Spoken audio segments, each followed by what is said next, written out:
So what's going on, everybody? My name's James, and today I'm going to be going over a video with y'all on how to become perfect and complete and lacking in nothing.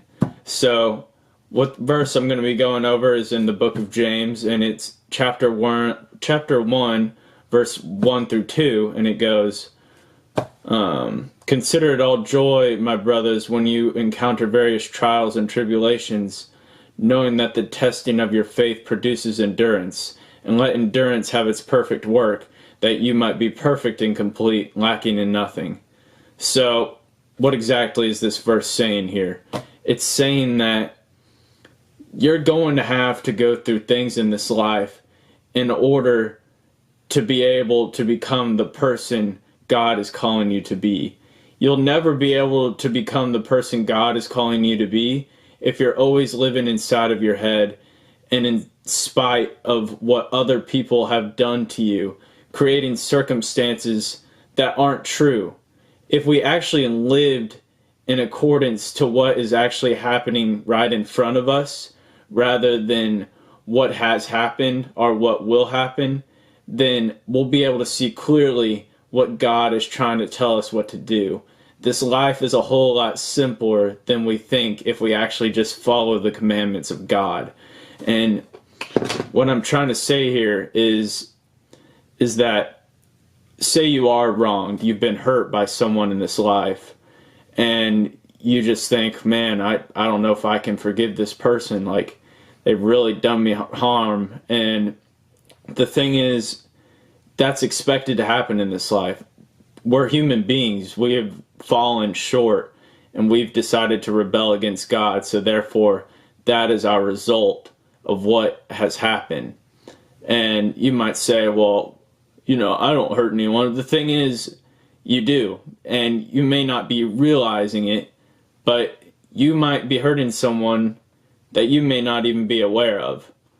So that's why you should always have an awareness of what you're doing, what you're saying to other people, because you really do have a big impact on others. And the way you can become complete is by literally just living in this moment right now. There's everything accessed at this very moment. You can look at the things of the past and your thoughts and be in your head all you want, but you're just going to be missing out on the miracle of what is in front of you, the blessing that you've been given, the blessing of life.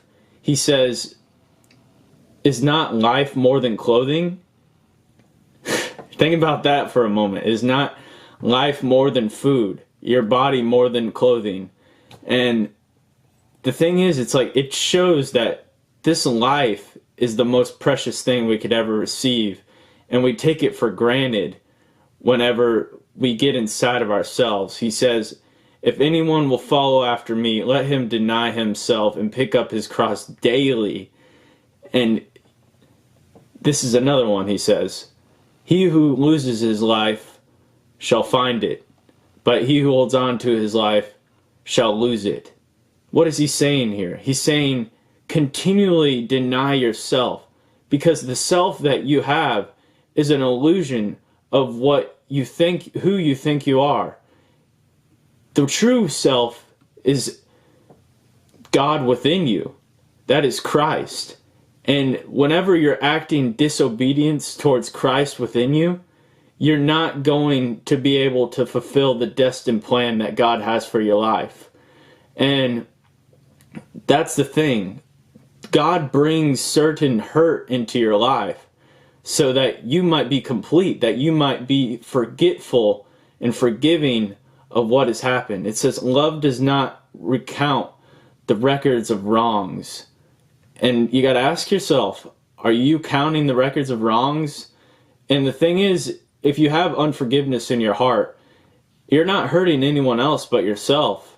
Sure, the thing is, you're hurting yourself because you're not only hurting the other person for being unforgiving, but you're just living inside your head and digging a deeper rut that you can't dig yourself out of. So you got to live every single moment in a forgetfulness of what others have done to you or will do, because then you cannot be hurt.